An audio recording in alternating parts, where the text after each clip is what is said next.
So the first term that we will be going over is addition polymer. Addition polymerization happens when monomers add together to produce a polymer. In this reaction, no other products are formed.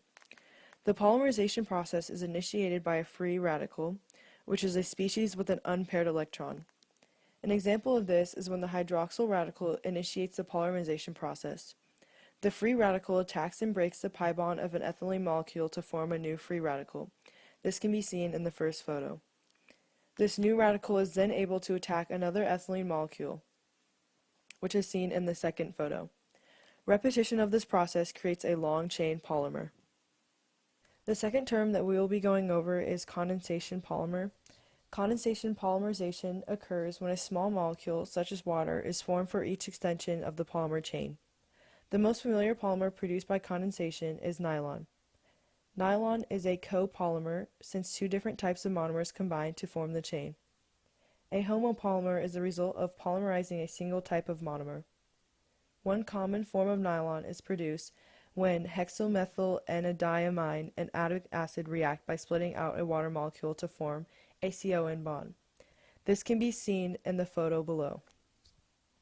The term that will be discussed on this slide is polyester. A common example of this is Dacron, which is a copolymer formed when the condensation reaction of ethylene glycol and p-terephthalate acid. This can be seen in the photo below. You should also note that the repeating unit of Dacron is seen in the next photo. Note that this polymerization involves a carboxylic acid and an alcohol forming an ester group. Thus, Dacron is called a polyester. By itself or blended with cotton, Dacron is widely used in fibers for the manufacture of clothing. Slide 6. So before going over the next term, remember that a polymer is a substance composed of long multi-unit molecules. A polyamide is any polymer in which the repeating units in the molecular chain are linked together by amide groups. Amide groups have the general chemical formula CONH. They may be produced by the interaction of amine group and a carboxyl group, or they may be formed by the polymerization of amino acids or amino acid derivatives. The polyamides are an important group of industrially produced synthetic polymers. The most important is nylon. Nylon is an extremely versatile class of polymers that are made into indispensable fibers and plastics. So thermoset polymers are basically just substances which can't be remelted after they've been molded. This kind of makes sense, like the name. It's thermoset, like it's set. You can't remelt it like more than once. And thermoplastic polymers are the opposite. They can be remelted after they've been molded. So basically, an example of a thermoset polymer is bakelite, and you can find this within billiard balls. And an example of a thermoplastic polymer is cellulose nitrate, and this is found in like flash paper, and it's highly explosive. And yeah, so that's a picture of that right there. For physical properties of polymers, basically, more orderly chains are going to lead to increased hydrogen bonding between adjacent chains. It's going to be it's going to be easier for there to be intermolecular forces. So this leads to stronger molecular forces and thus a stronger molecule. And also more chains are going to lead to more intermolecular forces and also a stronger molecule. And so these factors lead to an increase in crystallinity and stronger fibers.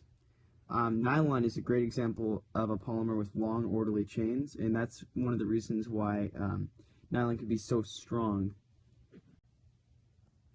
So crosslinking is basically just the existence of covalent bonds between adjacent chains, and crosslinking enables polymers to be strong and durable. And so one of the previous examples of a polymer with crosslinking is bakelite, and that allows for hard structures to be formed, such as the previously mentioned billiard balls. We know one way to modify the strength of a polymer is to vary the length of the chain, but another way to modify the strength of a polymer is to vary the order of the substituents. For example, if you take this polymer, the properties of the resulting polymer depend on the identity of X. The simplest example is polypropylene, whose monomer is as seen below. Where this substituent occurs is also going to change the property of the polymer. So the location in this case of the CH3 with respect to the chain is what's going to make this polymer isotatic or atactic. If the CH3 molecules are on the same side of the chain as shown by the example below, the chain is going to be considered isotactic. As you can see, each CH3 is in the top right with respect to the carbon atom for each part of the chain. It just goes HCCH3, HCCH3, HCCH3 from the top. If the CH3 groups are on alternate sides like below, then the chain is considered syndiotactic. So the difference between the isotactic and the syndiotactic in this case is that the CH3s, they don't go HCCH3, the next one goes CH3CH. It goes top right, top left, top right, top left. They still alternate in order, but they aren't in the same spot. And if the groups are not in any specific order, then the chain is now considered atactic.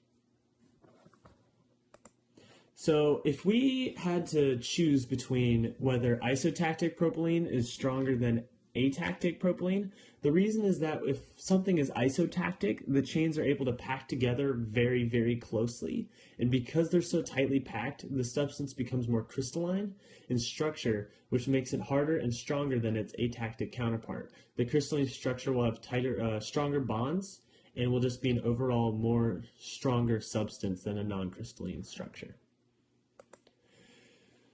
Now, if we take polyvinyl chloride and polyethylene, the stronger intermolecular force is going to be polyethylene. As you can see, they have very, very similar structures, but the CH bond is a much smaller bond. Is because the distance is so close, it's going to be a stronger bond. The CH bond is going to be stronger than the CCl bond of polyvinyl chloride.